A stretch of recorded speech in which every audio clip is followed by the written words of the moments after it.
Aujourd'hui, on parle de super communication. Si tu veux que les gens se souviennent de toi, tu dois apprendre à super communiquer. Mais attention, je ne vais pas te dire de sourire plus ou d'être plus sympa, car il existe une méthode bien plus efficace. Donc dans cette vidéo, tu vas découvrir les 3 types de conversations pour devenir un super communicateur. Moi c'est Louis, j'ai donné des centaines de présentations, perdu énormément de concours avant d'en gagner beaucoup. Et tout ce que je partage ici, je l'ai testé dans ma vie, alors c'est parti. Est-ce que tu savais qu'à l'âge de 18 ans, ce type, Alex Hormozy, travaillait pour un marchand de manteaux de fourrure? Et un jour, il y a une dame qui a fait une scène parce qu'un bouton de son manteau s'était détaché. Et au lieu de défendre le produit, John, qui était le propriétaire du magasin, il s'est mis en colère au nom de la dame. Il a dit « Madame Johnson, c'est scandaleux, mais qui vous a vendu ce manteau? On va les renvoyer immédiatement !» Et ça va te surprendre, mais ça a rapidement calmé la dame. Elle a dit « Oh non, c'est pas grave, ça arrive. Si vous réparez mon manteau, je serai super contente. » Et la leçon ici, c'est qu'il ne peut y avoir qu'une seule personne dans ce qu'on appelle le bateau de la colère. Et dès que la dame a vu John se mettre en colère, eh bien, elle a changé de ton, d'humeur, pour résoudre la situation en douceur au lieu d'insulter le propriétaire. D'habitude, on essaye de calmer les gens en colère, mais ça, c'est une erreur. On leur dit souvent « calme-toi, calme-toi ». Mais en fait, en faisant ça, on diminue leurs émotions. Au contraire, ce qu'il faut faire, c'est les valider. Donc, te mettre en colère au nom de la personne. Ça, c'est ce qu'on appelle le matching principle. Ça veut dire que pour communiquer efficacement, il faut d'abord reconnaître le type de conversation et ensuite s'adapter l'un à l'autre. Je t'explique. Chaque discussion contient en réalité 3 conversations différentes qui se déroulent en même temps. Il y a d'abord les conversations pratiques. On parle des faits, des solutions, de ce qu'il faut faire. C'est comment est-ce que je résous ce problème. Ensuite, il y a les conversations émotionnelles. Ici, on partage ce qu'on ressent. Et dans ces conversations, ce qu'on cherche, ce n'est pas une personne qui vient résoudre nos émotions. Non, on cherche de l'empathie. Et la phrase ici, c'est « j'ai besoin qu'on me comprenne ». Et enfin, notre 3e type, c'est les conversations sociales. Ici, on va parler de qui on est, de nos valeurs, de notre place dans le monde. En d'autres termes, voici ce qui compte pour moi. À chaque fois que tu entres en conversation avec une personne, tu peux être en mode pratique, émotionnel ou social.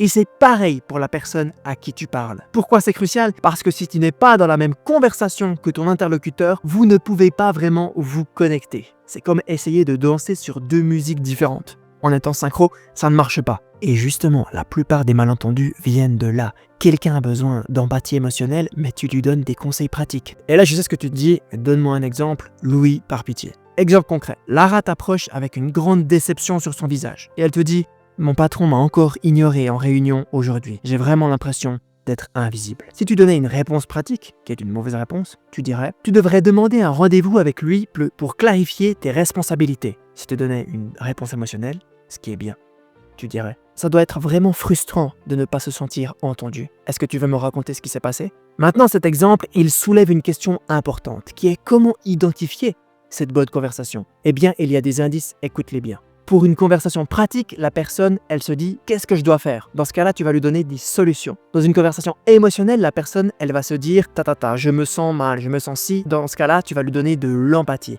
Et dans une conversation sociale, la personne, elle va se dire « Je crois que ». Et dans ce cas-là, tu vas partager tes valeurs. Donc, si tu veux créer une vraie relation avec les gens qui t'entourent, évite le small talk et pose des questions profondes. Une question profonde, c'est une question qui invite à parler de valeurs, de croyances ou d'expériences personnelles. Alors, au lieu de dire « Où est-ce que tu travailles ?» On l'a tous fait. Tu demandes « Qu'est-ce que tu aimes dans ton travail ?» Ça, c'est une question que mon associé Philippe pose tout le temps. Au lieu de dire « Où est-ce que tu as grandi ?» Tu demandes « Comment est-ce que ton enfance t'a-t-elle façonné ?» 3e exemple pour la route. Au lieu de dire « Qu'est-ce que tu fais ?» Qu'est-ce que tu as fait aujourd'hui? Tu demandes « Qu'est-ce que tu as appris aujourd'hui ?» On dirait qu'on est chez le psy.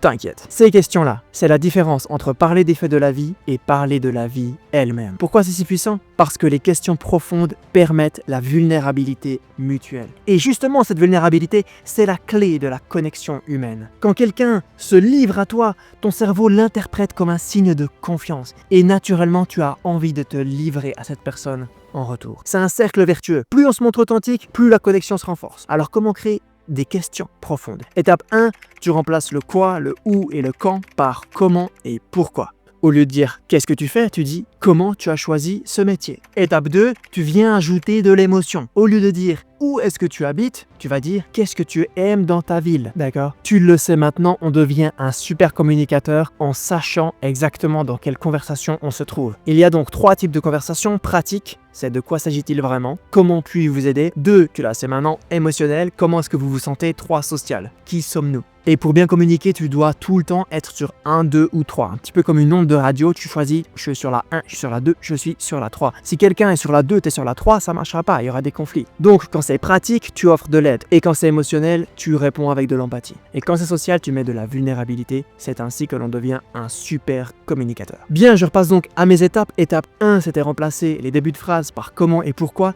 Étape 2, c'était mettre de l'émotion et étape 3, c'est chercher l'histoire personnelle. Par exemple, au lieu de dire « tu fais du sport », va plutôt dire « quel sport t'a marqué ?» Et ensuite, tu demandes à la personne « pourquoi est-ce que ce sport t'a marqué ?» Maintenant, si tu veux aller plus loin et proposer une activité au travail, il existe une expérience scientifique qui est révolutionnaire. C'est demander à un inconnu « quand est-ce que tu as pleuré devant quelqu'un pour la dernière fois ?» Et avant de répondre, tu vas partager ta propre réponse. Cette expérience, elle a été testée des milliers de fois et les résultats sont toujours les mêmes.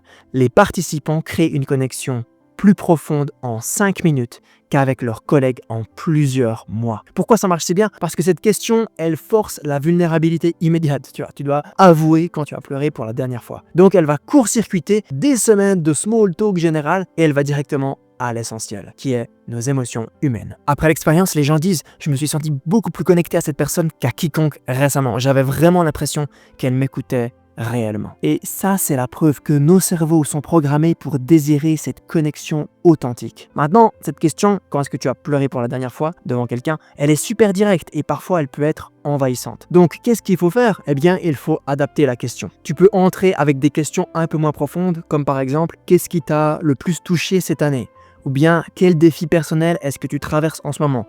Ou bien, quelle est la chose dont tu es le plus fier? Ça, c'est une question super que je pose ultra souvent. Je te lance un défi. Cette semaine, tu poses une vraie question profonde à une personne différente chaque jour. Et là, tu regardes comment tes conversations évoluent. Bien, dans cette vidéo, tu as découvert comment créer des connexions profondes en maîtrisant les 3 types de conversations, en utilisant les questions profondes et en osant la vulnérabilité. Ces techniques-là vont t'aider à transformer tes relations professionnelles, mais aussi et surtout personnelles. Maintenant, la question c'est, est-ce que tu t'engages à les mettre en pratique? Parce que si tu regardes cette vidéo et que tu n'en fais rien, ça ne va servir absolument à rien. Maintenant, si tu veux aller plus loin dans l'art de communiquer comme un leader, j'ai créé les 11 phrases de leader que tu peux utiliser dans chaque conversation. Ces 11 phrases, elles ne sont pas juste des mots. Elles sont issues de ce que les meilleurs communicateurs font quand ils veulent marquer les esprits. Et aujourd'hui, tu peux les récupérer en commentaire.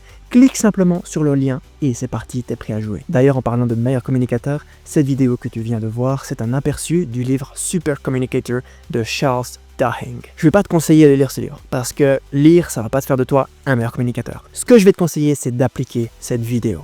Et je vais finir sur ça. La connexion humaine, c'est comme un feu. Si tu la nourris de small talk et de superficialité, elle s'éteint. Mais si tu l'alimentes avec de vraies questions et de l'authenticité, elle éclaire. Alors ne laisse pas tes relations mourir dans l'ombre de ta politesse. Ciao.